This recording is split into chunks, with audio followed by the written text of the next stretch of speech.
అందరికీ నమస్కారం అండి. గౌరవనీయులైన ఆంధ్రప్రదేశ్ ముఖ్యమంత్రి వర్యులు శ్రీ నారా చంద్రబాబు నాయుడు గారికి, పవన్ కళ్యాణ్ గారికి, నారా లోకేష్ గారికి విన్నపం అండి. గ్రూప్ 2 యొక్క విద్యార్థుల ఆవేదన,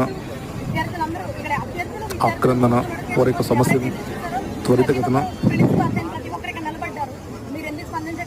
పరిష్కరించండి.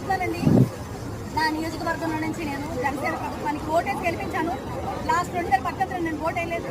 2024లో ఏదైతే మనకి ఎలక్షన్ జరిగిందో దాంట్లో నేను ఓటేసాను. నిజం చెప్తున్నాను, సీఎం పవన్ కళ్యాణ్ గారు మిమ్మల్ని గుర్తించి నేను ఓటేసాను. మీరు ఎందుకు రెస్పాండ్ అవ్వట్లేదు నాకు అర్థం కావట్లేదు. మీరు ఎక్కడ వెళ్ళిపోయారో ఎక్కడ ఉన్నారో నాకు అర్థం కావట్లేదు. ఇంకొక విషయం ఏంటంటే, నారా లోకేష్ గారు మీరు అంటారు కదా, నేను మీ విద్యార్థులకి నిరుద్యోగుల కోసం పోరాడుతున్నారని. మీరు ఏం పోరాడుతున్నారండి? మీరు అక్కడెక్కడో ఉన్నారు, మేము ఇక్కడ బాధపడుతున్నాము. మేము ఎందుకు కష్టాలు పడుతున్నాం మాకు తెలుస్తుంది. 5 సంవత్సరాల్లో మాకు నోటిఫికేషన్ లేదు. నాలాంటి వాళ్ళు ఇక్కడ చాలా మంది ఉన్నారు. దయచేసి మీరు స్పందిస్తారని మేము ఆశిస్తున్నాము. అదేవిధంగా ఏటీపీఎస్ చైర్మన్ గారు, ప్లీజ్ మేడం, మీరు ఒక అభ్యర్థుల నుంచే ఉద్యోగాల్లో చేరారు.